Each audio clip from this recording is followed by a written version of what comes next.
morning, good evening, good afternoon, folks. We have with us the man of the hour who needs no introduction. We are talking about, of course, the one and only John Singleton from aceofcoins.club. Aceofcoins.club. The link is in the description box. And folks, let me tell you something. If you're not having a chance, you haven't gotten the chance to go on aceofcoins.club and figure out how the whole entire system works, how to navigate the legal hurdles that are out there, and showing you how to live free, the one and only John Singleton is the man that can show you how it's done. He's helped thousands of my clients. He can help you as well. And today, we have a special program where John's going to be breaking down how to divorce the state from your life, your business, your dealings, and to really live a life of total and complete freedom. So, John, welcome back, buddy. How are you? Hey, thanks, BJ. Very good, man. Fantastic. John, there's a lot of things that are happening in the world. A lot of people are worried. I mean, let's be honest here. We are in the sundown of the Union. We're in the end, towards the end of the Republic. And historically, when we look at countries as they are collapsing, as they're falling apart, as the wheels are falling off this thing, typically what occurs, the leadership of that country, they do what they can to make the citizenry's life more impossible.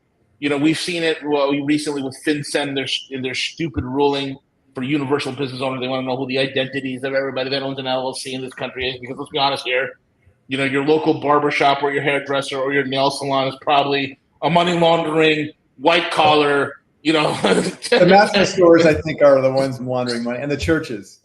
Yes, exactly. The churches and the mattress. I mean, let's be honest here. There's nobody that goes, I mean, you and I have seen dozens of 1-800 mattress stores and mattress, you know, and they're more Sleepy's. than 7-Elevens. Yeah, they're more than, and they're all empty. They're all empty. Look, So that's how people have to realize the name of the game is liquidate you. Yes. Liquidate you and prevent you, scare you, intimidate you, prevent you from getting access to your money, using your money, and accumulating wealth. And if you accumulate wealth, then just destroy it.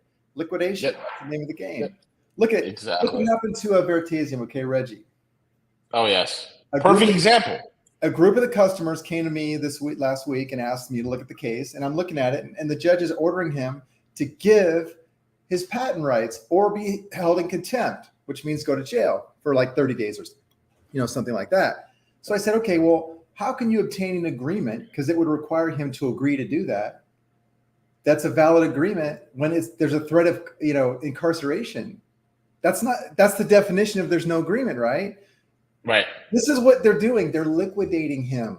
It's not about being sued for damages because you hurt somebody. No, judges don't order you to give up property under threat of incarceration unless you're in a receivership, which is what the judge is doing. The judge is conducting a receivership in Reggie's case right now.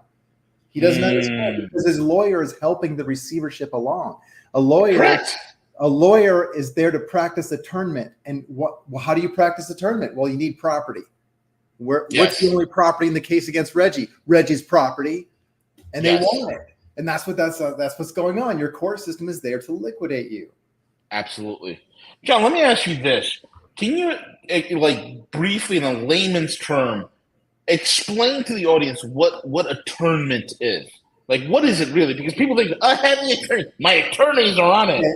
And John, you and I have dealt with this real quick. Like, you and I have dealt with this where, I was like, hey man, there's this client of mine. He's got, he's got some regulators after him and his quote unquote attorneys. And he tells me that don't worry, his attorneys will handle it. And I tell him, listen, man, I don't think your attorneys are going to do jack shit for you except negotiate a really bad settlement. This is a central question. So it's important to understand what attornment means. Attorney. The etymology of the word attorney is from attornment, the practice of taking property from one and giving to another in a system of fealty. A fealty system is a system of feudalism in which nobody owns anything, which is what we live in right now. Now, correct. You just mentioned the regulatory framework for property.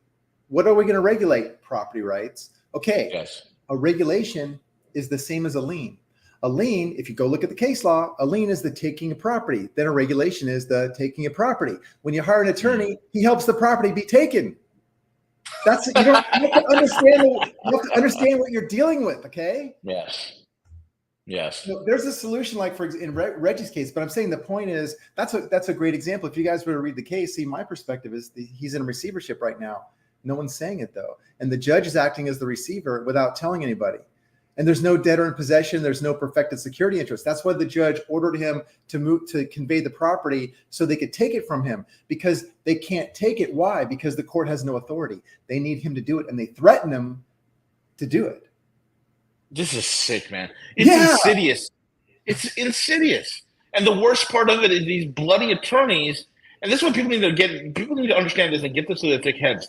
They are not loyal to you. I don't care if you're a lawyer, if your buddy is he went to school with me, my best buddy. That's it. That's it. That's his only function. Take the property. That's it. Well, you go out into the world and you do something of value and you get money for it. Okay, you're providing something of value and someone compensates you for that. That's how most things work. But then you have lawyers. Now, just get to the bad part, okay? Lawyers didn't do anything of value. What they're doing is exercising a claim on the value that you created. They want the money that you created from your work and expertise. They don't have any other standing. They just create a claim on the value of what you've done. Example, Reggie. Right. So here's the thing. I think part of the reason why they maybe have held off, if it's the case, on the CBDC, placing the dollar on the CBDC on a ledger like Bitcoin, is because of what Reggie created. I think they can't do it because there's a way out. There's a way out because of what he created. There's a way out. Reggie created a means so we can get involved in international commerce without the banking system. Correct. They can't let him do it. Yeah, absolutely right.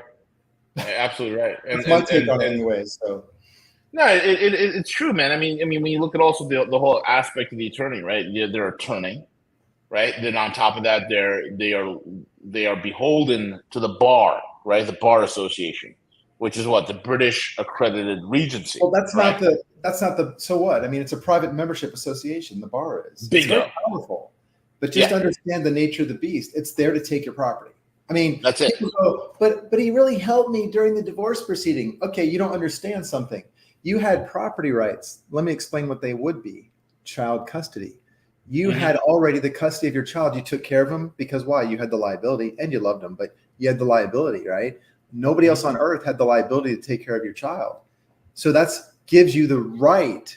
The liability gives you the right. Then some lawyer comes along and does something to your child custody rights and says, oh, here's the new child custody. Oh, wait a minute. I was taking care of my child before then. Why do I have to change everything? Because you said so. You don't have any interest in it. See, this is the taking of your property, but you don't understand that because you don't understand that your child custody, the custody you exercise over your child, is your private intangible property. They've taken it from you. That's what happens. As soon as you hire a lawyer, you've given them permission to take your property, which includes private property that's intangible. That's absolutely right. And John, I've seen it so many. I've seen it so many times where like clients before they come to you or before they come to me when I got to pass them off to you, and they're coming to. By the time they get to me and I got to pass them off to you, they're already in trouble, right? and they're like, well, and I'm like, listen, man, if you haven't went to your quote unquote attorney, you would have kept 100% what you have. Now you're in some sort of shitty agreement with the state. And you're going to get about 10% of what you originally owned and lose control of everything. And people understand when you go through these proceedings, even divorce proceedings, family court, all this other bullshit, it is the liquidation and wealth of the family. And you nailed it when you said that, John. That's your great quote. It's nailed it. But you cannot have a liquidation without a debtor and a creditor with bona fide security interests. You can't conduct a liquidation or receivership without these things. Just like if I filed a bankruptcy petition and I had no property. The trustee would say, get lost, or thank you for the filing fee, get lost. Exactly. There's nothing to do. In a divorce proceeding, the court has the authority to grant declaratory judgment, which is to announce the dissolution of a marriage and then shut the fuck up. That's not allowed to liquidate you and change the way you've chosen to reallocate your property and resources for the care and benefit of your family and your former wife or spouse, okay? You have all the liability to that. The court doesn't. But how is it telling you what to do? Because you don't know any better. Correct. Absolutely right. And this is why you shouldn't, folks, willy-nilly, unwillingly just sign any sort of court documents or papers or proceedings from any sort of attorney anywhere and then think that I'm just going to argue it out, and the courts and my attorneys are on my side. No, you're an idiot. Here's This is an how you example. get. I've got one right now where the two people had a child together. They were not technically married, but that basically creates a marriage. But they don't live together. But they have this child that's only like maybe 6 months old, and the mother decided after 6 months that she wanted to take the baby out of the country. Which, if I'm the dad, I'd say, no, he's first of all too young, but no, you can't just do that. I may never see him again, right? Yeah. So they couldn't reach an agreement. But before then, they agreed on everything about the child care and who's doing what, and everything was cool. Visiting and all this stuff, they worked it out. But then she had this idea that she wanted to take him out of the country, and he didn't agree to it. Well, okay, parents disagree. But she went to the court to overpower his decision, his disagreement, to force terms on him using the police power of the state. That's not what the court is for. The court is not there to do that unless there's allegations first and evidence of abuse or neglect. But there weren't any. There's none at all. So I filed a motion for judgment on the pleading, and the judge denied it. So now my question to the judge is, so can I use the court to change a contract with my partner now? If my partner and I can't agree on a business provision, then I can just come to you and get you to change the contract. Is that how it works? Oh, can I do that for a mortgage too? A security? Yep. That's what the game. Exactly. And that's what it is. It's like you got to call these idiots on their bluff, man. It's amazing to me, John. The more time that I spent with you and I'm talking with you and understanding, people don't realize there's a reason why and I'm talking about the powers that be, the system, they don't want you to know your rights, but also they don't want you to know the actual laws, because the actual laws are kryptonite to these idiots who don't rule by law. They rule by statutes and regulations. And there's a clear difference, John. And when you begin to take these idiots with their regulations and their statutes and you put them and you drag them into the valley of decision using the law, they absolutely crumble like a cheese. These regs are claims on your property, okay? And then sometimes they function properly. Sometimes there is cause for things. Right. But what these regulations make claims on property. And so you have to understand what your rights are and where there's jurisdiction. The court has limited authority over things. Mm-hmm. Yeah, absolutely. How do you do things in this world? Then understand what you're dealing with, okay? And people miss the point. They complain about the IRS all the time and the tax system, but they don't realize where they're being taxed. Let me give you an example. You've got a budget for the Department of Health. I like to just pick on those idiots. Yeah. They're fat people that are sick. And they promote the war on obesity, the war on heart disease, whatever this crap is, right? But their budget gets higher and higher every year. How are they getting budget approval and everybody's sicker than ever? Now, I don't need to make a legal argument. Why can't we just go to the budget approval process through your county and remove the budgeting, reduce it for the Department of Health because of their own statistics that show people are sicker than ever? Yeah. Reduce. That is where people are being taxed. You don't understand. It's not the IRS. IRS is like the friendliest creditor ever. It's your other government agencies that are running away with all your money. Correct. Stop funding it. Yeah. And it's so obvious. It's so easy. But no, you're going to go to your county board of supervisors meeting and you're going to take your 1 minute to speak, to say something as if that matters. You didn't take one effort to write a 47-page memorandum, for example, and append it to the minutes of the meeting. So what you said at the meeting means nothing. And you're allowing the budget to be approved. So what you said at the meeting means nothing. And this is what's happening. Everybody's doing this, and it's completely ineffective, and your government's laughing at you. Yeah, absolutely correct. Absolutely correct. That's why I say, people call me all the time about they want to get out of the tax thing. I say, okay, that's easy, but what are you going to do? Like, what are you going to do with the extra $12,000 you have at the end of the year that you didn't need for your living expenses? Oh, I don't have it because I wasn't paying attention, so I spent it on stuff. Okay, well, if you were paying attention, you could take that $12,000 and make $2,000 a month without working for it. So why aren't you making a normal practice to earn twice as much money as you need? You're already paying your bills. You already figured out how to do that. Well, why wouldn't you just figure out how to make twice as much? It's not much more effort. Correct. But they don't think Absolutely that way. right. No, they complain about the prices and inflation and stuff like that. Inflation is your friend, because if you understand how that works with the banking system and lending, everybody around you is getting beat up and you're not. No, 100%. If you know the money game, this is why Wall Street loves inflation and hyperinflation, because at that point it becomes very cheap. Money becomes very cheap in order to pay off.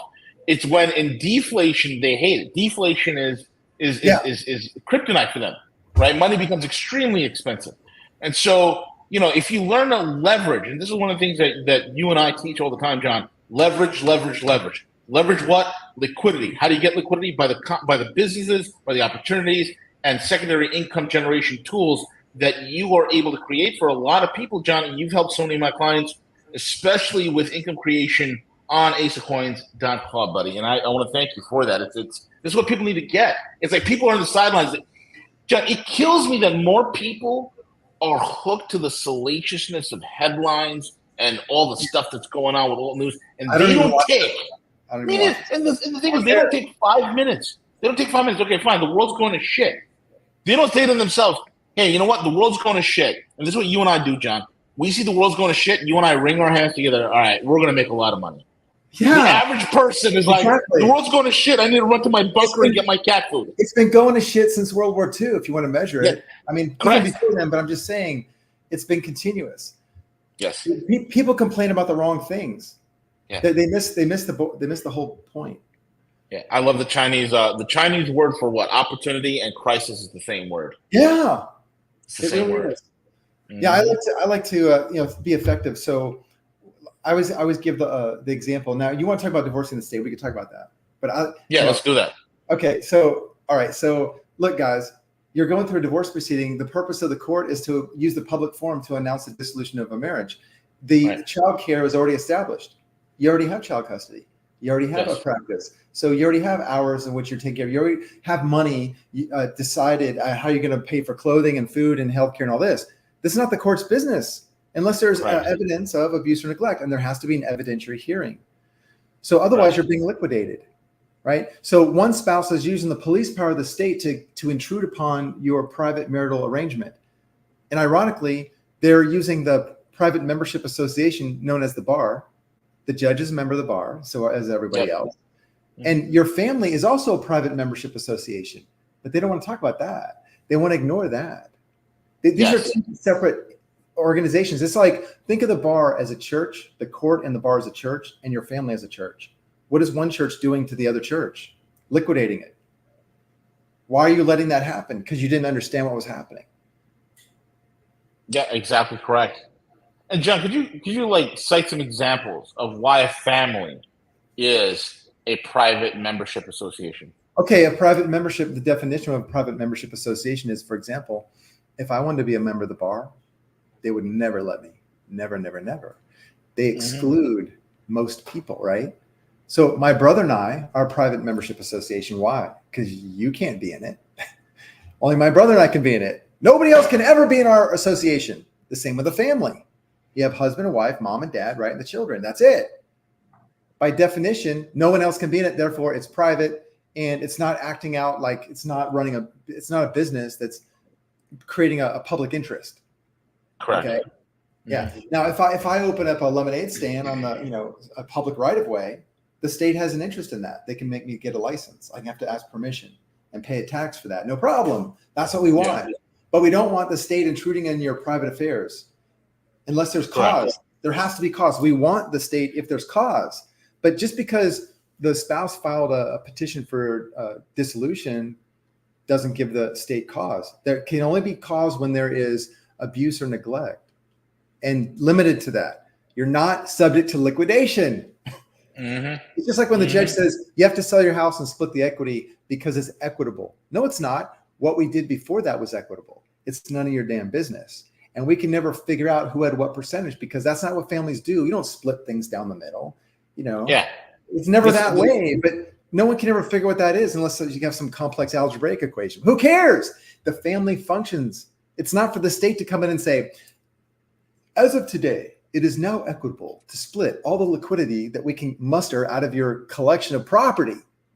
That's not equitable. That destroys you. Yes, exactly correct. The judges Exactly are doing correct. this. A lot of them don't understand what they're doing. The lawyers don't understand. I've spoken to the lawyers. They don't understand that it's a receivership that they're participating in. And that's the thing. No, they don't. They're practicing attornment, and the way it's accomplished is through a receivership, and they don't understand. If you go look at your statutes for divorce, go look at your bankruptcy chapter 13 rules, go look at that and look at your divorce. And you'll see it's a receivership. Now, receivership has been around for centuries.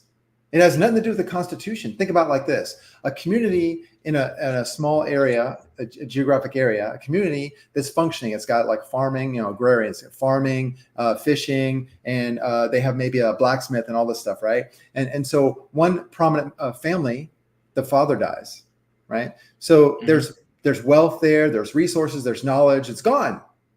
But the wife is still there, the mom is still there, and they have 3 children or whatever. And so she needs help. So the people in the community liquidate the property for the benefit of the community, because that's what it was for anyways. And they take care of the mom and they take care of the children. They help her. Right. That's what receivership is for. It's not for the state to liquidate people and leave you on the street. Right. Exactly correct. And then and again, this is what stupid people keep falling into this thing. They think they're going to, it's sad to say a lot of women fall into this whole idea. If the judge had the authority to make you sell your house, then he would have the authority to make someone buy it or lend you money against the equity, right? He doesn't. Right. He doesn't. So I would just tell the judge, okay, judge, if you have the authority to sell my house, go right ahead. Do it. I don't consent. But if you think you have the authority, good luck. And they'll try to do it. They will break the chain of title. And you can get it back. Just don't cooperate. Don't cooperate.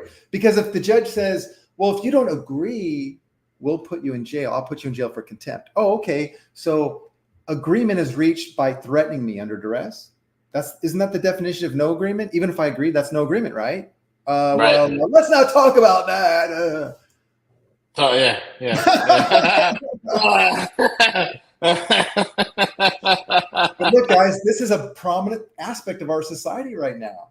It's a huge aspect of it. It's affecting 60% of families in this country. It's affecting families in a big way. These stupid idiots don't. We need to stop trusting authorities. We need to stop trusting doctors. We need to stop trusting attorneys. Don't get me started on that one. We need to start. They're quacks, complete quacks. That's why you can't even have health insurance, because what are you getting from it? Quacks. Nothing. Quacks. Quack, quack, quack. Quacks. Yeah. It's a faster way to die. Yeah. And the whole game, you know this. This is sick, man. The whole game is get as much money out of you before you die and kill you. That's the whole game. Even when you go to quote unquote health care. You think we're joking? Going to family court. Yeah. We're not joking. This is wake up. There's a reason why, John, that during the Schmovid years, that ventilators were the prominent thing that they threw people on to get people's lives ended as quickly as possible. It's a way to get the stupid people to kill the other people and have plausible deniability, even if they understand what they're doing. Exactly. That's it. That's all it is. That's all it is. It's a liquidation, and they're liquidating you, your body, your everything, as fast and as quickly as possible. It's a liquidation game. And John and I are trying to tell you folks, look, there's another game you can play that could leverage liquidity for yourself, for the benefit of your family. And this is the real money game that people need to learn, John. Well, it's like you always say, you always have a side hustle. I mean, think about it like this. What is the state collecting for sales tax? It's a %, right? So it's getting a piece of almost all the action, right? Imagine if you had a piece of it. Here's how you do it. You're the one buying stuff on Amazon. Why aren't you selling stuff on Amazon? There's a nice markup. You didn't know that, did you? Right. You should be. I'm not promoting Amazon. I'm just saying, be involved. Yeah, be involved in retail sales. Pick your market and sell stuff. Sell stuff that you're going to buy anyways. Why not? If you're complaining about prices, why aren't you the one selling it? We've never had this opportunity before, V. We've never had the ability to go and sell retail goods like Target. But why are you complaining? We could do it right now. You know how many people are buying stuff from like Alibaba or AliExpress and they're turning around and flipping it for double or triple the profits on There is Amazon that. I went to the with mailroom Prime the other shipping. day. Yeah. Check this out, man. I'm 50. I'll be 56. This is not what Wow. my generation and my previous generation would ever do. I saw a big package in the somebody got some mail. This is the mailroom. Huge package of like 24 rolls of paper towels. Someone had them shipped. Wow. So okay, that's stupidness, double stupid. But I'll sell it to them. I'm not going to buy it, but I'll be the guy selling it. I didn't know people were doing that. I see Amazon here in the middle of the night delivering stuff. So I'm like, well, shoot, I should be the one selling it. Oh yeah, absolutely right, man. Absolutely right. And this is what people don't realize. It's like so many things are bought online just out of sheer convenience that people are willing to pay a premium over what they could do just going down the street or walking down the street. Yeah, sometimes, but not for groceries. But yeah, so once in a while I have to. It makes sense. But whatever. I mean, why complain? Don't complain about inflation. All that means is the dollar's becoming worth less. People ask me, when do you think the dollar's going to crash? And I'm like, where have you been for 30 years? It's been crashing the whole time. It's been crashing. Have you been making money with it? People get no. I follow only the news, and I get hooked on the news, and I just follow that all day, John. I don't have time to make money. People store food, and then they get these bug out bags, right? Yeah. As if they know how to actually survive in the woods overnight. But they never go out into the woods with a tarp and a knife and survive and live and sleep comfortably and wake up the next morning happy. They never try that. But they got a bug out bag in the closet. They have no clue how to start a fire with a knife. They don't know anything. But what's the point? And they think there's going to be some day where the food's not available. No, guys, it's been happening. They're destroying all the ranches and the farms and the food supply. Look around whenever you see the impossible meat, impossible this, impossible that, vegetarianism, all that stuff. That's designed to get you to accept non-food as food. Correct. No meat, no beef. Absolutely. Right. Absolutely right. Absolutely right. And also the phone thing, that's we can get off on that, but all that stuff is you're being trained so that software is about to replace your government. Software is almost your government right now. Yeah, and this is the reason why they're purposely showing you that your government is a failure on purpose. Oh, they want you to be angry. Yeah, government is very successful. Look what it's done. That's its purpose. Correct. It's being replaced with software, guys. Stop quoting the Constitution. And this is why they got to get the people out of the picture. As soon as they got AI set up and then smart contracts and this, that, and the other on the ledgers that they control.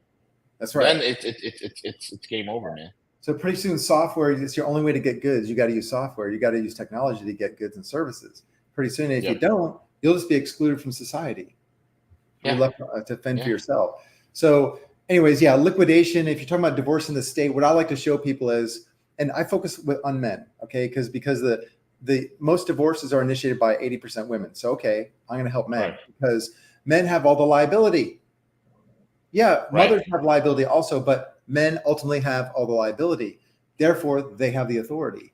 But they don't understand that. There are actually people that come to me and pay me like an initial retainer, and I start working with them, men that are being in a divorce, and I tell them what we have to do, and they're like, okay. And then after about a month or two, they get so scared. They won't even return my calls. This is what's going on. Not everybody's like that. Right.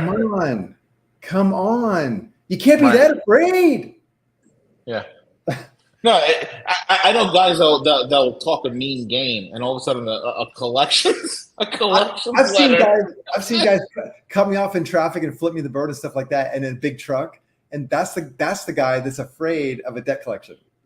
Exactly. And he'll shit his bed, man. Yeah. He'll shit his bed. From the IRS. I just read on the paper. It says notice to levy. Yeah. Oh, yeah. So what I show people in divorcing the state is how to divorce the state. What you do is very simple, guys. There's a presumption that the court has jurisdiction to liquidate you. Okay. You don't have to understand all the technical aspects. If you have a post-nuptial agreement, that doesn't mean you're trying to take advantage of your wife or something like that. You have a contract in writing that says any disputes or divorce proceedings or anything like that, where there's a separation or any matters concerning child custody, all those should be subject to binding arbitration. So that precludes the court from taking jurisdiction. That's step one. There's more to it than that, but I'm just saying, if you're asking, see, people ask me all the time, but John, you can't stop the court from getting involved. Yes, I can. I can guarantee it. I can guarantee it. You have a written document that's notarized and dated, signed by the parties, okay, that says if there's a divorce proceeding or something, it's subject to binding arbitration. Now, no circuit court judge has a say in it. And what's more, when the parties finish arbitration, they go to the court and the court rubber stamps it. The court can't even look at what was agreed to. And that's what it's supposed to be doing. Correct. That's how you divorce the state. And then you administer your own family affairs. Just don't be involved in abuse or neglect, and you're good. Correct. Exactly right. Very well said. John, what else is a big thing in this whole entire thing that most people are missing that comes up day to day on your when you start dealing with clients day in and day out? They don't understand very basic concepts like what's property rights and standing and things like that, or how to communicate. Here's the thing. I ask my client, I already know what's going on. Like they'll call me in like 30 seconds. I already know what's going on. But I make them tell me in words. They can't even express the problem in words until I give it to them. And then when I explain, I say, okay, so this is happening. They're like, oh yeah, exactly. That's our problem. We don't understand. We're like children. We don't understand what's going on, but there's really no, okay, so you heard me just say that, and you should think to yourself, well, okay, maybe I should pay attention more. Look, if you just pay attention more, you'll be fine. You don't have to be a genius and go to law school or something. So that's a common thread I find with most people. And then they can become empowered once they understand. And one of my clients, he was in a divorce proceeding, and it took like several months. He would call me and say, John, they're doing this to me now. Now he's not a weenie, but he was kind of getting pushed around a little bit. And I showed him some things, and I took a little time and I showed him, I'm not going to get into the detail.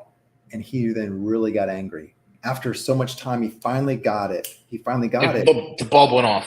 Yeah, and they kept screwing with him in the court. I told him, get a transcript of every hearing. And they were delaying the transcript. They wouldn't give it to him. They wouldn't return his calls and stuff like that. So he figured out what to tell the judge's assistant, who was saying, they don't have time. It's been weeks. Don't have time to do it. And when he told her what he told her, and I didn't tell him to say it, within 1 hour, he had it.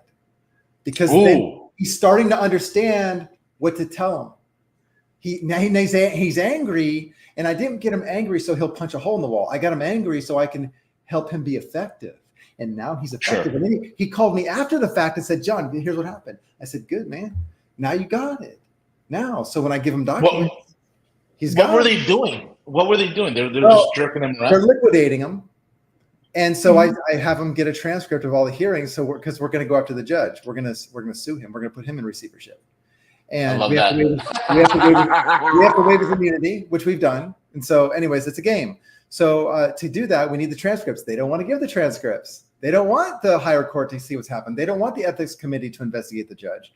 So the judge says to the assistant, slow walk it.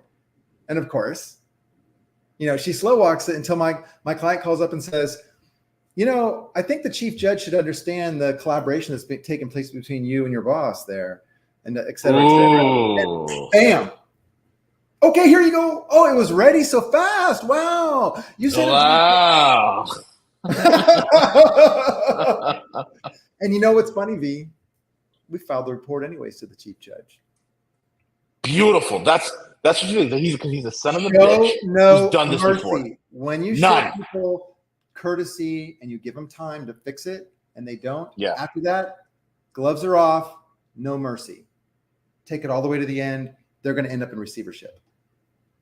When it comes to dealing with the state, John, I love, if you've seen the Karate Kid, right? You saw the Karate Kid, the first one, right? Sure, classic movie. We all love it.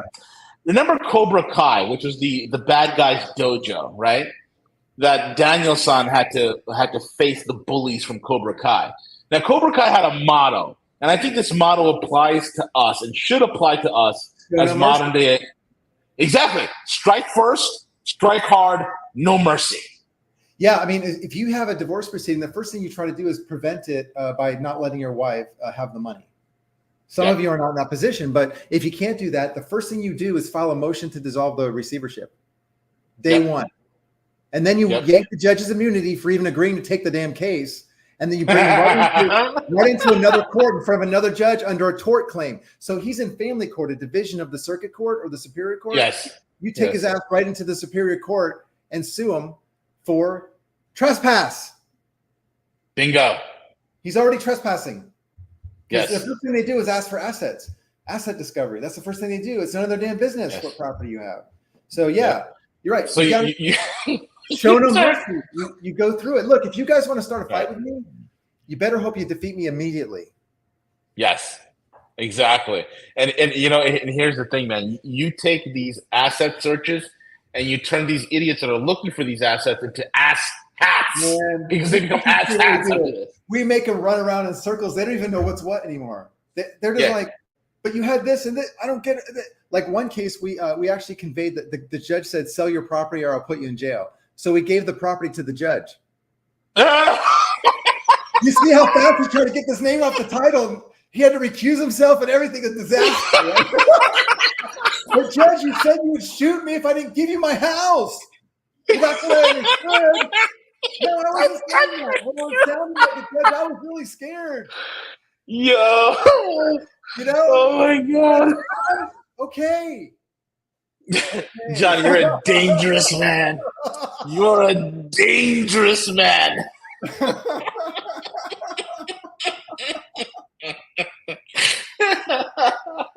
You can't play fair. It's a liquidation. Nah. Strike first, strike hard, no mercy. There's a county, San Luis Obispo in California, and they So the county board decided they're going to bring this homeless community in, and they're going to it's going to destroy the area. They're doing it on purpose to destroy the area. Now, I have nothing against the homeless. We should take care of them if we can, but don't do it this way. So the people there didn't want it. They went to the meetings and they said, no, we don't want you to do this because we think it'll destroy our property values, and we don't want our tax money used for that purpose. Well, the county got $14.9 million from a non-taxpayer, non-resident fund somewhere, from a foreign party that they're not even getting tax dollars from. It just got all this money and it's doing whatever that foreign party wants. I don't even know what it is. It's some fund. And so it should be very easy for those people to defeat that. Look, you can't take our tax dollars and obey a foreign party that's never paid taxes to you, that's not even a resident here, that has no interest in the community, and do what it wants over and above our objection. And then, but what they don't even say that much. And then once you tell them that, then you start taking back the funding. Like on your property taxes, you just don't pay that. You don't pay part of it. Or you go to the budget approval meetings and you don't approve the budget, or you don't let them approve the budget. You stop it. You get an injunction against the budget. You see? Yeah. Get an injunction. You start suing and going in the courts and all this and jamming up the budget approval process so they can't get their funding. Guess what happens if your county can't get a budget approved? That's not the money. The budget is not the money. The budget gives the county the ability to borrow the money. And the bank's going to say, sorry, we can't lend it to you. You didn't get the budget approved. That's how you defund your county and take control of it. So here's what I told these guys. I said, all that stuff, that's a long-term thing. But here's what you do. You get everybody in the community that wants to, there's many, many people, it's affecting tens of thousands of people. I say, get a lot of people, like hundreds, let's just say hundreds, and form a homeowners association. You're already part of a homeowners association. You all live there. I don't care if you're renting it or own it. You're still in the association. What you do is you form a formal HOA with a covenant, and you record the covenant to include the property the county wants to make a homeless community. You include that lot. It's one parcel. You include it by a majority vote of the local residents, okay? Then what will happen is whatever the county wants to do, the HOA can overrule it through its own rulemaking, because the covenant is a perfected security interest in the property. You then would overrule the county, so then you could get what you want. But as of right now, they're just laughing at you. Yeah. But they can't even work together. No, that's the problem. They can't even work together. No, they don't understand any of these things that you're saying. These are the secrets. These are the tools of the trade here. And it's amazing to me, man. See, these judges and these attorneys and these prosecutors, they are at the end of the day LARPers. They are doing a live action role play. Yeah, they are. They're not practicing law. They're practicing edict.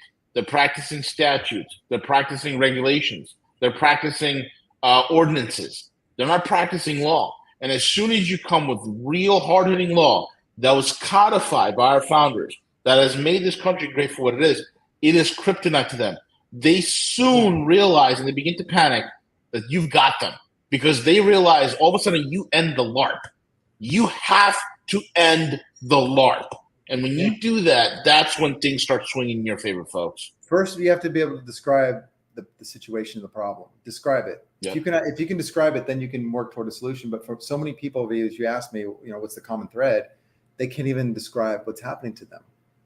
In fact, it's so bad. I mean, they can't even. They have to read me the letter, right? I don't let them do that. I can't stand that. But people want to send me the letter they got or read it to me because they can't interpret it for themselves. That's how bad we are. They can't articulate what it is because they can't comprehend what's being said to them. So they give it to me because I can comprehend it. Yeah. They should be able to. You want to know something? And this is why this is the most exciting time to live, because not only, there's crisis. There's crisis in the world and there's crisis in this country. Specifically, this is a country led by very stupid people, right? These are midwits and halfwits that run this country. But they're being run by foreign financial interests. Exactly. Yeah. Exactly correct. So if you can, once you start, buckling down and learning what the laws are, learning how to operate within this realm, you can easily defeat these characters. They literally will collapse in front of your eyes because they don't want to expose their foreign creditors as the ones that are behind this. That's the last thing they want to do. And we're not talking about learning how to write paper documents. What's important here is you need to be able to work with people, work as an association, because you're getting your ass kicked because you're not doing that. You're not being, you don't, like, for example, ask yourself this question. If you got arrested for something, who would bail you out? Your mom? Your buddy? Who could you call? I mean, if you're over 50, you should be able to call 3 people. Most people, look, when I set up a company for people, I have to do it as a single member because nobody is working with them. How can you ever gain wealth or be effective if you can't work with people or are not already working with people? Yeah. I mean, peers. There are peers. You can go find people to work with. That's where we're getting our asses kicked by a bunch of incompetent fools because they're all working like a gang. It's powerful. You can't do it by yourself. You can't file documents. Saying something differently doesn't change anything. You have to be able to coordinate with other people. You can't stand in front of the judge and be like, what the definition is. You can't expect that to work. You gotta have a certain tact. You have to have some savvy, and you have to know what you're doing. This requires some learning and some education. This is why John, over his many decades of experience, has made these resources available to you folks. aceofcoins.club. aceofcoins.club. If there's one thing you should pay for, is an education from this man in order for you to understand the game, in order for you to protect your assets, protect your livelihoods, protect your wealth. Folks, look, I'm not only a friend of John, I'm also a client. He's helped me personally. He's helped thousands of my clients in some of the most hairiest situations that if most of you saw what my clients had to go through that John is helping with, some of them, I mean, telling you right now, you would literally shit the bed. Legal, quote unquote, top attorneys will literally have a heart attack because they would know the first thing they'll just tell you to just surrender and we'll negotiate a lower prison term. Yeah, really. Yeah, instead of 30 years, you'll do 10. They're incompetent. Yeah, absolutely correct. So you got to learn how to get around this, and John is the way to do it. This is how you fight back. aceofcoins.club. John, what else is on your radar? Well, I don't know. People ask me, what do you think is going to happen in the next few years? I just tell people more of the same. When are you going to do something in your life? When are you going to change how you're doing things? Stop being comfortable. Yeah, stop being a spectator. And realize, people talk to me about, I'm investing in cryptos. And I say, no, you're not. You're speculating at best. You're gambling. Yeah. And that's not how investments are made, by the way. You don't take your own cash and invest. But John, Pookie Coin is going to go to 3,000% profit because Pookie Coin is going to revolutionize the way that people buy bananas at the grocery The store. product is so good, I have to invest in it. Yeah, that's speculation. An investment is when you've purchased something, you've acquired something that has value that you can sell, or that has its own balance sheet. It has a balance sheet with an income statement. Does your Bitcoin have an income statement? No, it doesn't. It's just stuff. And the price fluctuation has a lot to do with the devaluing of the dollar. You're not, anyways, it's speculation. So realize when you're getting into a speculation. Realize when you're getting into an asset. Same with gold. Gold is not an investment. It's a way to move money from another place to another place. Yep. Correct. And that's what it's always been. That's what it's always been for 6,000 years. Yeah. It's a store of value in order to do what? To keep it and hoard it? No. To put it to work, to move it, to get around legally capital controls. That's basically what it has been for the last 6,000 years. And the smart money understands this, and they still operate in the same. It's just another tool, folks. It's just another tool. Most investments you see every day, drive around town, hotels, restaurants, car, house, those are investments. Okay. So the owner typically is not also the one who put the money up for it. Mostly. Sometimes you do, but then you borrow your way out of it if you understand. Investments are made always with other people's money. Real investments are made. You couldn't get things done. You couldn't build Disney World without other people's money. Correct. Absolutely correct. Very well said. John, thank you so much for coming on, man, and sharing all this amazing information with us. And folks, I know you're pumped up. You're excited about this. Listen, go to aceofcoins.club, sign up, be a part of this elite group, learn the ins and outs. And I'm telling you right now, it's going to make an absolute positive difference in your bottom line and your life. John, any last things you want to say? No, thanks, BJ. Covered it, man. Awesome, man. Very well said. And with that being said, folks, we're at the end of the program. We'll be back tomorrow with Matthew Ehret. Keep it locked and loaded right here, roguenews.com.